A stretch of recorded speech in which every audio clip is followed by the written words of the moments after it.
พี่น้องเนาะสบายดีพี่น้องสบายดีมื้อนี้บ่าวลิก็ไปซื้อบานประตูแล้วพี่น้องเนาะมื้อนี้ก็ได้มื้อนี้บ่าวลิไปซื้อบานประตูก็พออันนั้นได้พี่น้องเนาะซื้อแบบวงกลมมาเลยนะบ่าวลิก็ได้นี่พี่น้องอันนี้นี่บานใหญ่ตัวนี้นี่บ่าวลิไปถามอยู่เซโนมื้อนั้นว่า2,500,000มาอยู่ห้างแต่ใกล้เนี่ย200,000ตัวนี้14อันเนาะก็เลยอันนั้นพี่น้องเนาะก็เลยได้ดีว่าฉันจ้ะได้ดีน้ำแข็งนี่คือบ่ใส่กระติกกินหน่อยหมอน้อยนี่มาเอาน้ำแข็งใส่กระติกนี่ได้ไหมผ่านประตูเดี๋ยวแล้วจังทีให้ช่างเก็บไว้พี่น้องเพราะว่าที่จะให้เลี้ยงน้องๆเพิ่นทาสีก่อนประตูนะพอแล้วน้ำแข็งนี่ฮะขั้นตัวใดบ่มีน้ำก็ใส่รถล่ะใส่ตัวบ่มีน้ำน่ะกระติกน้ำแข็งแล้วก็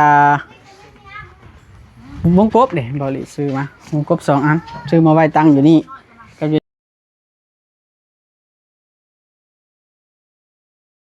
นี่เนาะพี่น้องบ่กว้างบ่หอมดอกวงกบมาซื้อ70นะ70ก็โอเคแล้วซื้อวงกบมา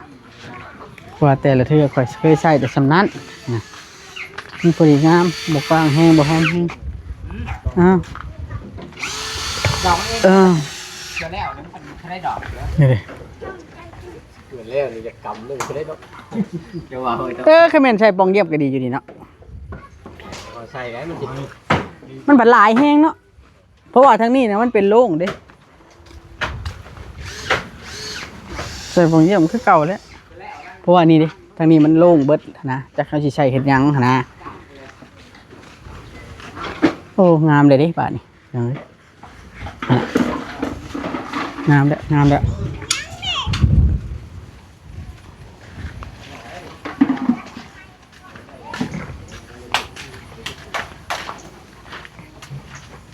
เฮ็ดยังจีฮะพากันเฮ็ดยังโอ้แล้วเนาะทางนึงนี่เนาะจำแล้วนี่ทางนี้เนาะ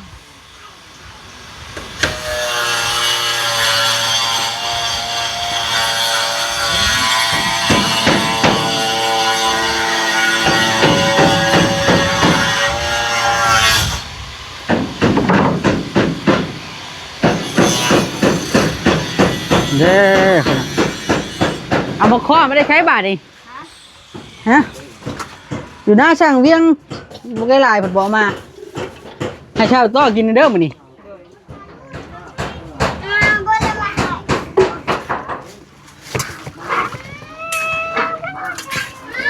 เริ่มแกงแล้วบ่หึงบ่หึงบันไดที่เริ่มแกงแล้วข้าวเดียวเนาะข้าวเดียวจะกินต้มไข่สิต้มไข่ดิบักละ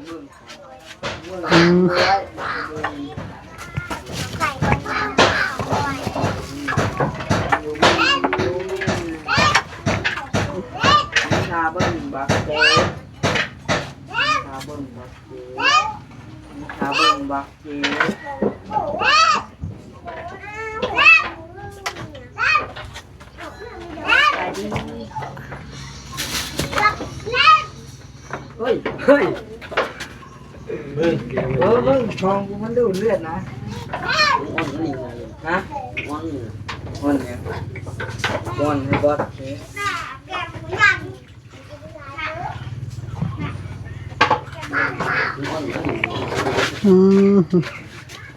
ไปน้ำอีกบ่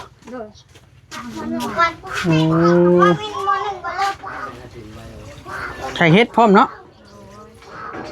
แกงเต็มหม้อเลยฉันจะกินบาดให้น้องๆกันร้ายพี่น้องนี่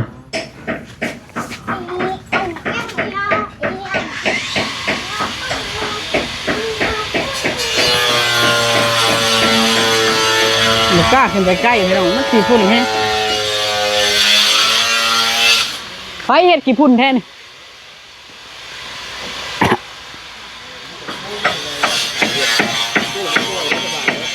เฮ็ดยังแกกอยู่ แ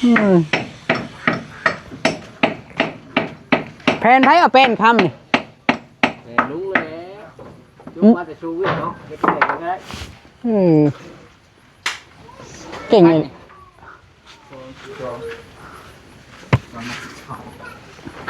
ครับทางคอมเมนต์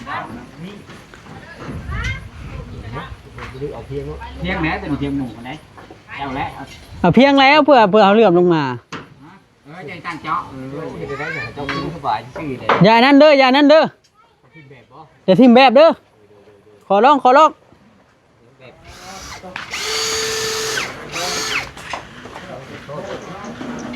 ไผล่ะเป็นโทษ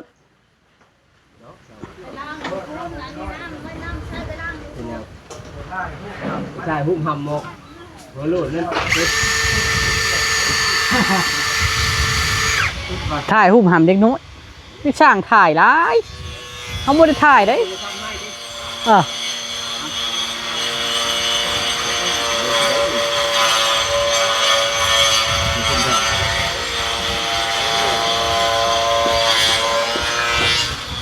กี่คนล่างถ้วยบ่ละล่างกระโตกบ่โอ้เดี๋ยวมือขึ้นเทือนก้อนขึ้นเทือนไอ้สิซื้อมาให้กระโตกบ่มีแข่งจักอันแล้วพี่น้องกระโตกน้องไปนี่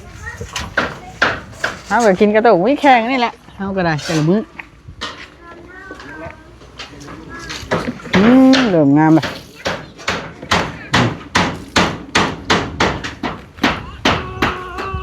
เวลาเขาแนบไทยมันก็งามเลยพี่น้องแนบขาวเนาะงามเดี๋ยวได้แบบเอลิเคนแล้วนี่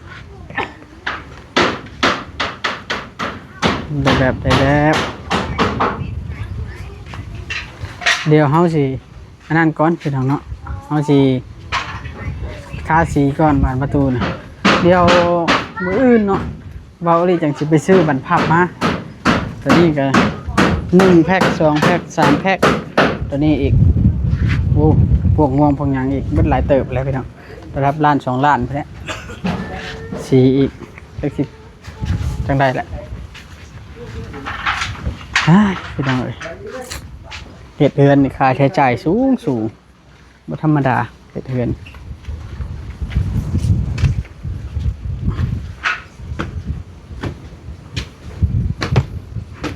โอ้คักอลีบาทมาดิทางนี้ต้องได้อ่านอีกพี่น้องเอ้ย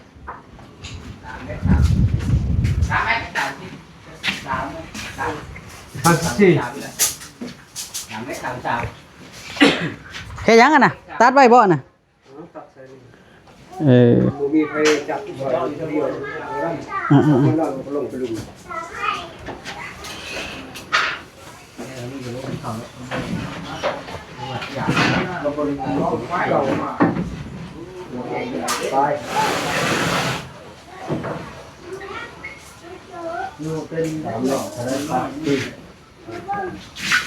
เฮ้ยโตยังมาเลี้ยวผา1ปานนี่มาแต่เช้าเหรอฮะ ใกล้แล้วใกล้สิแล้วมันหลายสิแผ่นมันเฮ็ดตัวนั้นก็ครึ่งนึงตัวนี้ก็ครึ่งนึงเนาะด้วย3 เม็ดเท่าไหร่3เล็ก3ตัว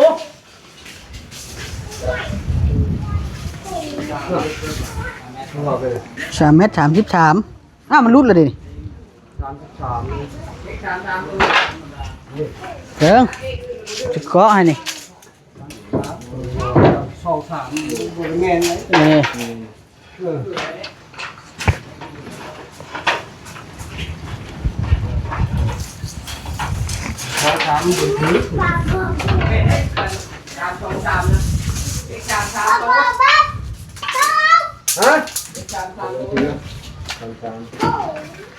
งามแล้วนะเกิดเห็ดงามแต่ว่ามันเปื้อนไว้ได้สีนี่เนาะบ่คือสีตำหมูนะ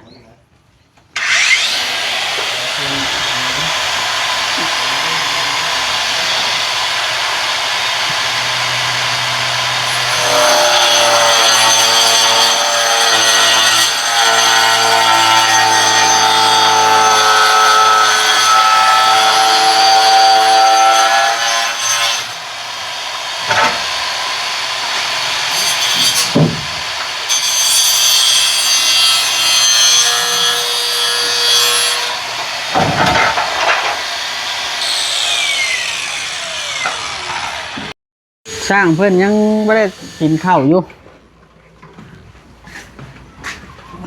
จะได้จังบ่พากินข้าวช่าง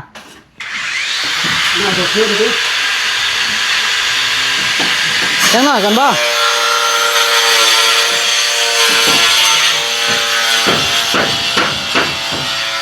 ทำไปแล้วทั้งนี้ก่อนบ่ฮะอยู่บ่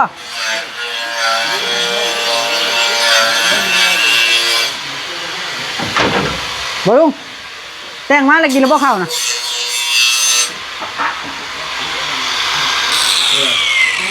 แต่งมาแล้วกินแล้วบ่เข้ายากหรือบ่เดี๋ยวนี้อ้าวจะเลยว่าจังชั้นบัดนี้ว่าแล้วแต่เอาแปลกแท้อยากก็อยากนะเข้าปากเมื่อมาแล้วเลยแล้วไปได้เอาเด็กขาดก็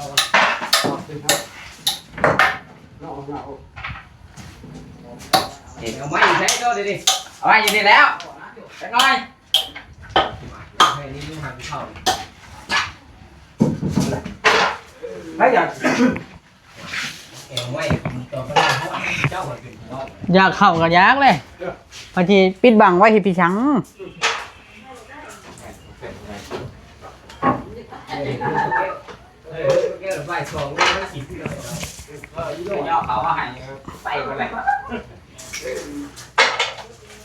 คือเพื่อนใจแก้วเนี่ยสุ่มพักเน่าได้เหลือ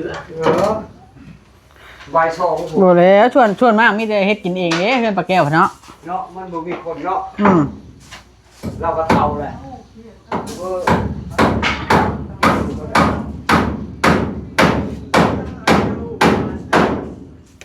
ไอ้ผ้าเจ้ากินแจวแมงแคง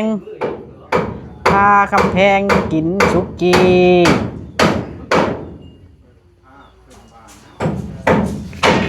เร็วๆได้ต่อให้ลงมากินข้าวบ่ได้เอาอีกแผ่นหนึ่งว่าเรายังไม่ได้แล้วดิเขายันแกงละไม้เย็นแน่เดี๋ยวเอาไว้แล้วแกงละไม้ดีดาเล่ปองเก่าเขาก็เอาปองใหม่แล้วหลังมันได้หงเก่าอะไรแล้วปองใหม่เขาก็ลืมเลยไอ้ปองเก่าไม่ได้มิดรถพร้อมกับอันนั้นอะไรไปเดี๋ยวนะผ่านห้องนั้นซอยแล้วนะตัวมาเชล่าขึ้นเห็นตรงนี้ได้บ่เลยก็มั้ย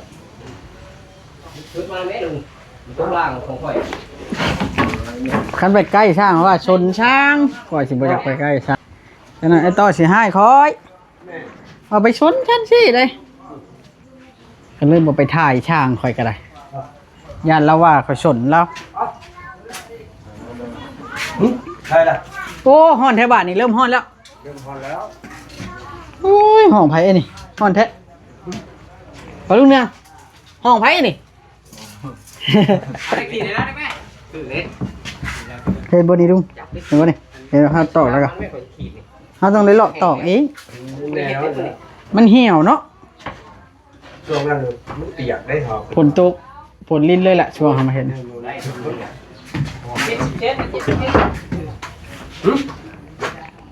อะไรเคยว่าเนี่ยต้องเอาสีมาทาพื้นนี่สีมันอยู่แล้วสีทำหมูนี่งามเนาะ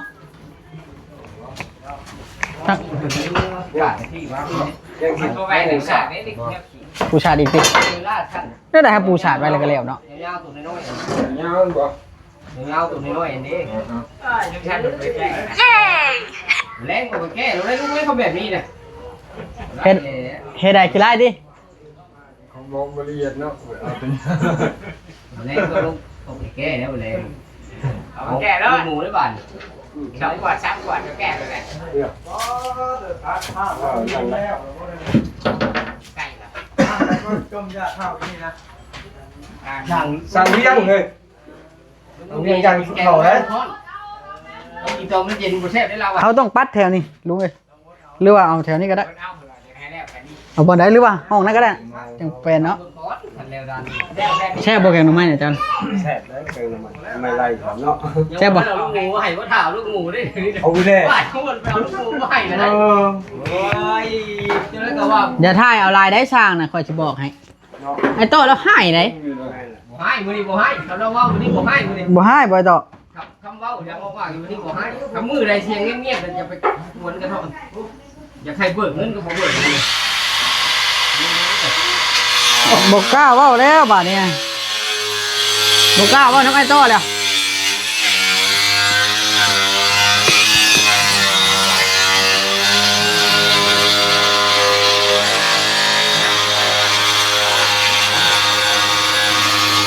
มีแต่กราบทั่วดินคนเนาะ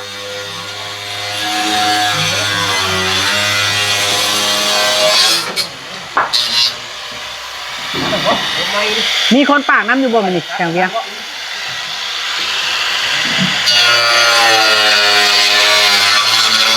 เบิกสุดท้ายคน คนจะไปตัดออกน้อยนี่ก็ได้ อยู่ไสล่ะ ยังยัง นี่ดิว้าวอยู่บ่มันนี่ ว้าวเป็นเบิดมือมื้อนี้ว้าวเป็นพี่ช่าง ว้าวเหรอ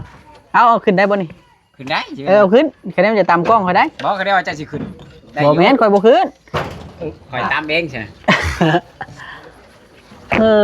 มื้อใดกินมาแล้วบ่เว้าเนาะ ถ้าแต่พวกเก่าเป็นได้ได้เร็วเอาเลยแล้วนี่ได้แล้ว ห้วยทีมแบบแล้วบ่เดี๋ยวนี้ ถือแบบนี้ยึด จะไปทีมแบบเด้อ ทุบได้หนึ่งไงพี่เออ ฉลาดดีไอ้ตอนนี้ ตอกเลย ให้มันถือกันได้เลย ตอกแล้วถือกันปีกปูไม่ตัวปีตัวไม่ปีกออกมาแล้วเป็นตัวแหลมนะโอ้ปูเป็นปูไม่ปีก ให้เดี๋ยวนี้เวียงไอ้จี้กล้องฉันบ่ได้ช่างโตนี่เฮียนจบมาแต่โซเวียตวะ อาจารย์เพิ่น พอเพิ่นได้แล้วมันมีการดูถูกเจ้าต้นตระกูลอีกได้เราบ่เป็นชาวเฮา ตอกมาเลยได้จ้าน่ะ ไม่ผมท่านได้พด เอาแล้วช่างว่าเทบาทนี่ข่อยเริ่มอยากเข้าแล้วยังบ่พูดแกงหน่อไม้อยู่ ฮ้อนแล้ว ใหญ่น้อยผมท่านพดยาไว้กับผ่านสิได้กิน แม่นบ่ ไปสัมภาษณ์ช่างโตดูบ่แม่นสิแต่ คนบุปผาเขา แต่เก้าน่ะพากันลงมาผู้หนึงลงมาเบิ่งว่าซ้ำกันแล้วเอากาเอาเด้บัดนี้ได้เอาแบบบาดนี้ ใหญ่น้อยผมท่านพด แสดงว่าเฮาอัดไว้เบิดเนาะนี่ก็เนาะตัวนี้ตัวนั้นก็อัดไว้แม่นบ่ตัวนั้นก็อัด มันบ่มีครบมีแรง ค่ะโอ้ยห่างกี่ไร่เท่านี้ให้พากันขึ้น ใหญ่น้อยผมท่านได้พดฝุ่น ฮะ ขึ้นเลยยกขึ้นมานี่เนี่ยคือยังเงื้ออยู่ธรรมดาเนี่ย ไอ้พาเจ้ากินแจวแมงแคงคอยว่าเธอล่านี่บ่พอ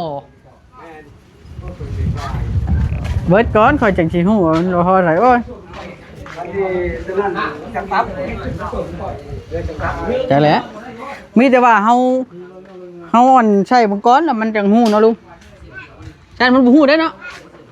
คันตัวรุ่นชั้นเนี่ยว่าเฮาแทกแล้วเอารถไปใช้เอาเลยก็ได้ก็เหลือละ2ตามอันนี้นี่รถเฮาใช้บ่ได้อันนี้ฮะมันชั้นดีรถเฮาน่ะ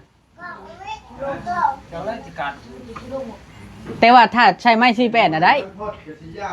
เอาไม้48จัก2เส้นแล้วเราเอาปูนเต่งมานะได้ เอาจอกมาเย็นเอาย่างน้อยกับขันย่าง ฮะเด้เป๊ปซี่ให้กินเป๊ปซี่ มูมินว้า ฟาดเด้อเจ้าเทืองเฮ็ดได้ช่างเริ่มอยากเข้าแห้งนี่ อยากกินข้าวเลยจะรอแป๊บนึงมากินนี่นะ คันมันบ่สุกมันก็บ่แซ่บแล้วเนาะ แม่น มันบ่เปื่อย อย่านั่งบ่จืดแล้วก็ข้าวเบื่อแปลว่าข้าวเบื่อ บ่สุกบ่ แม่นมันสิเห็นให้เฮาหนึ่งท้อง เอามาให้เด็กน้อยนะขวดหนึงอ่ะตัวแดงก็ได้ ตัวแดงก็ตัวเขียวก็ได้ฮะอ้าวไผสิกินน้ำแดงน้ำแดงเลยเด้อเป๊ปซี่ น้ำแดง โยนไปเลย สิให้เด็กน้อยขวดได้ น้ำเขียว ให้เด็กฮะนะช่างดีขึ้นล่ะได้เงินน่ะ